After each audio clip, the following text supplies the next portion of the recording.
Well, hello everybody, and welcome back to The Power of Words at Studio Place in Brentwood. And thank you again, Studio Place, for having us.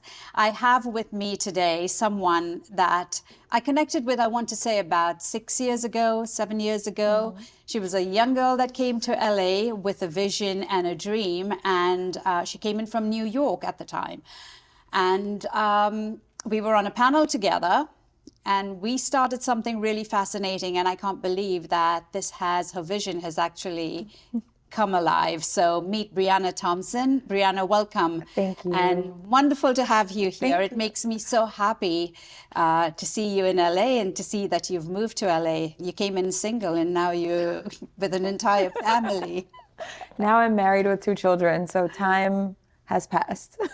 Yes, it has. So let's talk about what you're doing. Let's talk about what we talk about most, which is emotions. And how are you feeling? How's the city treating you?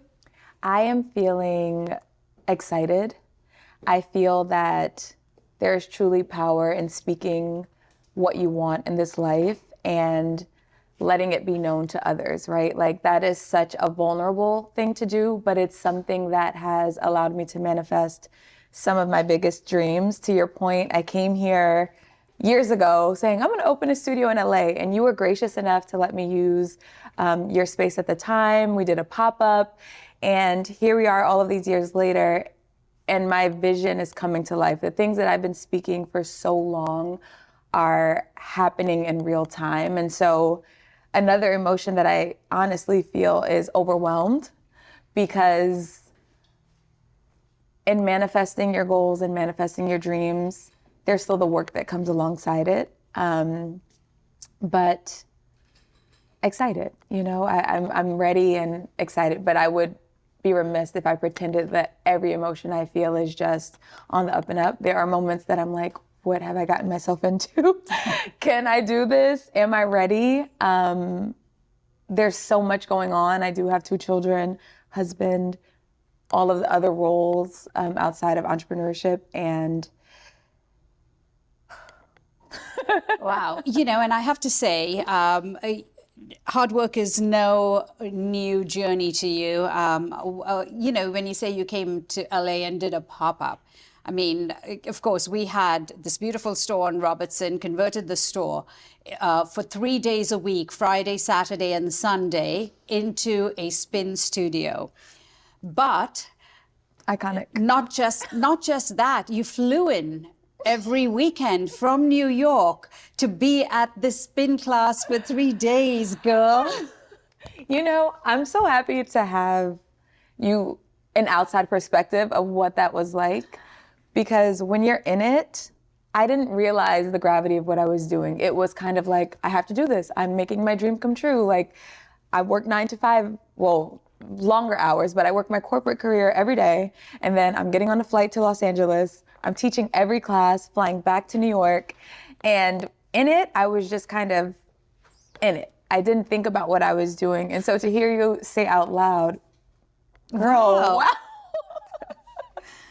Because I think we have capacity. I love this from you, watching you silently. You're doing just so many things, and I'm always inspired. And when I'm texting you, like, I have this going on. We're torn into so many different ways, which I know we say is very similar between us. And the way that you see me is the way that I see you. So sometimes I feel when we're in it, we just have so much capacity, but we are doing a lot all of the time. Yes, we are. And, I'm excited to talk to you about your vision here, but the collaboration and the energy, first of all, the energy that we have between us, but also how in sync we are with our emotions and how we want to make this change in the world together. So I'm excited to talk about the power of words, the power of 7, and reaching the young generation and their mindset, getting them to express their emotions. Absolutely. There's this big disconnect between, when you're talking about schools, the struggle that the faculties has with understanding the emotions of kids, the struggles that the parents have understanding emotions of kids. So I want to dabble a little bit upon what you're doing, but how our program fits in there so beautifully to help us understand what the kids are going through. And I'm happy to talk about that through this as well. Yeah, I think we live in an interesting time, especially because children have access to so many things, right? They're bombarded with information about their lives, what these emotions are, but they don't always know how to articulate what they're feeling. Everyone's kind of telling them, this is depression, this is sadness, this is joy, this is love, this is peace. You know, all of the time they're receiving information all of the time and filtering and processing. But I don't think they're always given the opportunity to express. And so what I love about the power of words and the power of 7 is it gives them a moment to reflect on, okay, I've ingested all of these things, but what do I want to show and what am I needing? What am I giving? What do I feel? And it allows them to have that autonomy and thought to explain to the world and give to the world and articulate what they need or what they want or what they have to give. And I think that's a very important thing for parents to see. When people may not have the words for you to be able to look at this band or for you to be able to check in language that they understand, I think will be transformational for all of us to be able to ensure the next generation is not suffering silently. Which I think is definitely a trend right now. Yes, I think when I talk about, kids and us, and I had over COVID 3 teenagers at one point, and I know every teenage parent out there is saying, I wish I could get them to talk. There are those kids that talk, but I think they're few and far between. When your kids grow up, you'll know. I mean, if we can make this a habit where kids are starting to express themselves even on their own, which is what this does. So, we're all concerned about mental health, and what we're talking about is the individual. What am I going through? Okay, you have a problem, I'm struggling with something, I'm going to go see the therapist, or I get an appointment with the therapist. As a young person, you go into the therapist's office, you go into the chair, you're, apprehensive that there's a certain buildup of something going to talk to a therapist. As an adult, yes, you can get comfortable in that chair sometimes, but as a kid, you have your games, your friends, your technology, your phone, who's calling you, what are you missing out? And then I have to go into that chair and talk. I mean, hurry up, get it over with. I talk to kids and I see that as well. So they're not really focused on what they're going through. Okay, they might get the therapy, it's great. They walk away with it, but then you're walking away. You need that communication, but then you walk away with it on your own. Whereas if you can walk away and say, okay, this is what I've learned, now I'm going to go back and start to, focus on my emotions and express my emotions and then show up with that. That's where the communication, that's the first step to communicating. And I think there's a level of trust that you need to build, when they're going to the therapist or anyone, when they're sharing these things that feel very vulnerable, especially from a child's point of view. I can imagine that it may not be the cool way to think or the cool way to feel. And they have all of these things that they're processing about. How are you going to receive my emotion? I think they're constantly thinking about and considering, what is your reaction going to be to my feeling? And so instead of being focused on whatever they're going through, they're filtering, which we do. Exactly. And so I think it's really nice to consider it through both sides. And what I love about, I keep saying this, but I just think there's something so special about taking a few of those barriers away so that in the times they want to talk, great, they can talk. But in the times they don't, they can express something to you that you can then lead the conversation and make them feel comfortable and let them know that they can trust you with whatever they're feeling. Yeah. Yes, because especially when you're in a community, a classroom, say the class of kids that you're doing in Oh New yeah. York, Yes. that's coming up. I'll talk about that. These kids, come in, they understand the power of seven, and we take all their emotions, the 92 emotions, however many words they have, and we put them into a bucket each. So when they're thinking and feeling that emotion, they go to that one bucket. And the seven words are universal, the seven colors are universal, the seven bands are the communication tool. So you give them the tools. So the way the bands work is you can be a warrior, but the warrior can be an accomplishing warrior who's really on this uphill, like, zooming uphill. And then there can be the warrior that's struggling and fighting every day to be a warrior, whether you're fighting with illness or whether you're fighting with, disagreements or whatever you're fighting to come out of something. So the bands really work both ways. Yeah. You can be reminding yourself to be compassionate about a situation, or you can be saying, guys, today I need compassion. How would you say that otherwise? Exactly. To a team? I think that's my favorite part. Learning that each of the bands has an optimistic spin on the reality of what all of us might be feeling. Warrior is a strong word, which we normally would associate with like the powerful, winning, but there's also that warrior that's fighting. And that's a very real emotion. And instead of taking that term and making it negative, where you're like, I have to fight again, you can say, but you're a warrior fighting, and you're going to be prosperous on the other side, and you're going to be, and that's what we want to incorporate. So I'll talk a little bit about it because I'm excited for it. I have a company called Spiked Wellness, which is a wellness brand mostly focused on women. But what I found myself doing is always wanting to reach children, because there's an aspect of moving our bodies and physical fitness that naturally helps your mental state, right? So I always say exercise is the most underutilized antidepressant. If more people understood the power of just what it does to the mind versus always thinking about the body, I think we would have so many more people exercising, but that's an aside.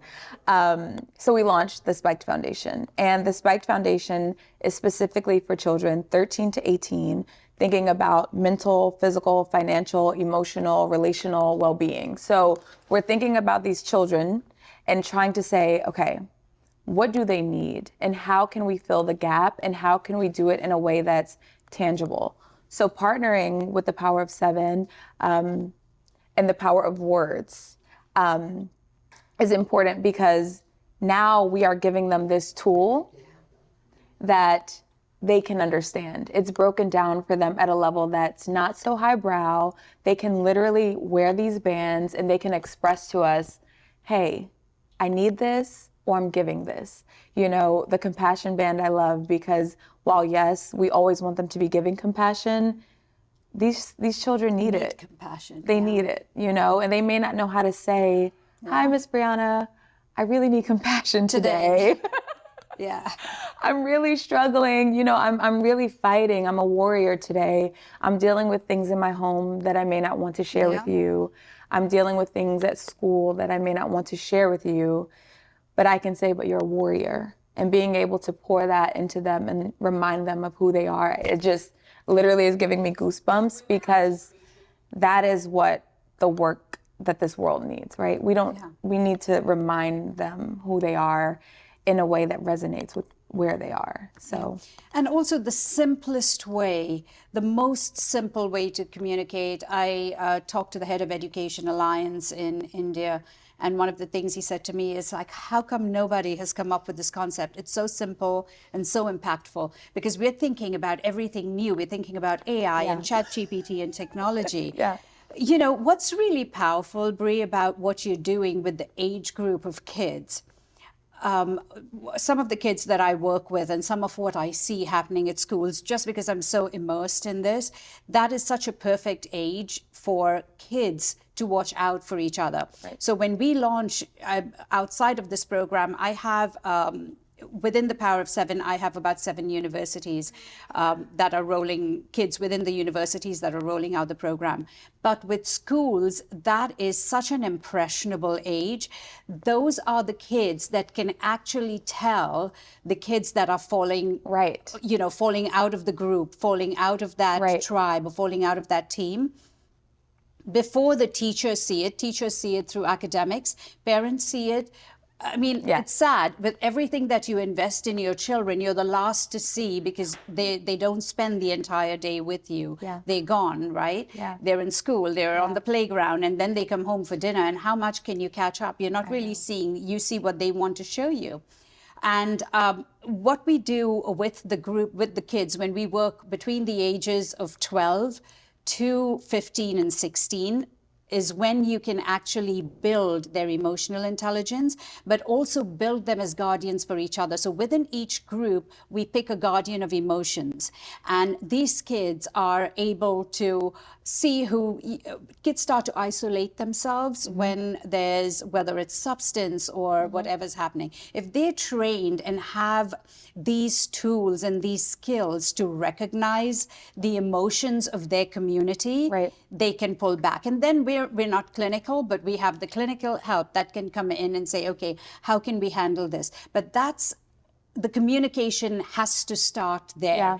You can build up emotional intelligence really early, but this is the age group that is the most affected and most impacted right now by everything happening, because the substance starts at the age of 14, 15, 16. So I think also very impactful group that you're working with. And I love what you just said about allowing them to be guardians, right? Because there's a level of responsibility that they will start to take on and feel purposeful. Leadership. Sometimes I find myself doing this, we underestimate the power of that age group, And then I put myself back to my 12-year-old self, and I'm like, I definitely thought I was grown. I thought I knew so many things as a 7th grader. And obviously in retrospect, I'm like, girl.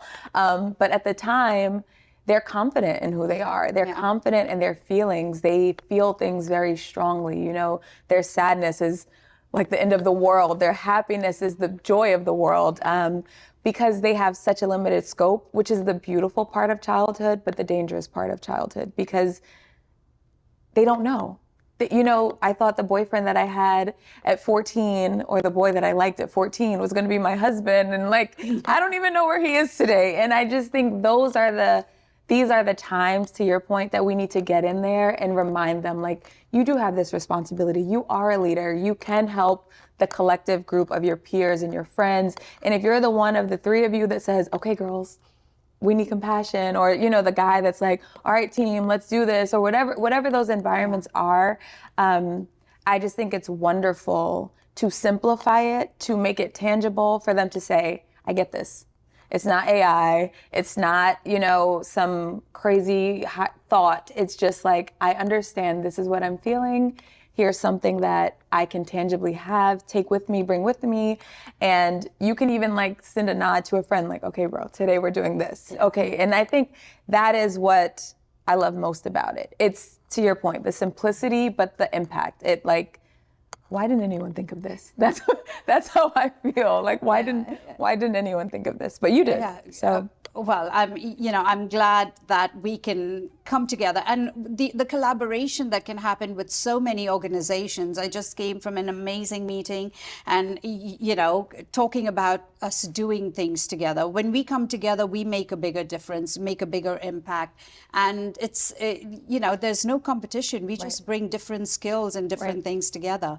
I'm excited for you, and I'm excited for everything that's about to start, and we have to, when we're ready to go and ready to launch this whole new concept in LA.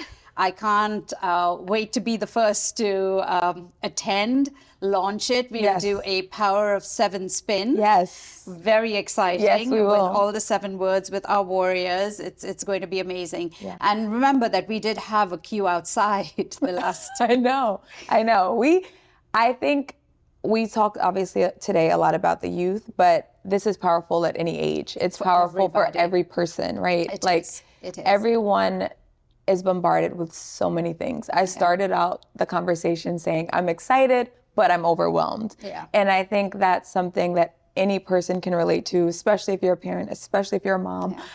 You know, we're just torn and pulled in so many directions. And I'm excited to just wear my bracelets and to give the world notice of where I am, how I'm showing up as a leader, how I'm showing up as a partner, as a mother, as an entrepreneur, As a wife. As a wife. Sorry, Zach. and remind myself, you know, there are times that I'm giving so much, but I might need someone to give me something. And that's okay. And so I'm excited, to your point, to open the studio and do a Power of Words, Power of 7 experience and, you know, have different people in and bring this into our space. Wellness is not limited to the movement. It's all of this. It's all encompassing. It's the whole person. So I think all of the things, like our energy, the synergy, the background from two completely different worlds, but it also, you know, knowing your story and talking to you reminds me of how similar all of us are in this world, right? You know, there's Finding that similarity. It's finding the similarity and trusting this experience that, like, this is for a reason. Everything happens for a reason, for our good. All things are working for our good. So thank you. No, thank you. Thank you all for watching us today. Thank you, Bri, for bringing your beautiful energy into the studio. Thank you, SP Studios, for having us. And we hope to see you again. I have to say that my daughter always says, Mom, you say too much too quickly, and then you get out of breath. So sorry for that last gasp. But wonderful to see all of you. Thank you for joining us. And until we meet again with Brianna. Thank you.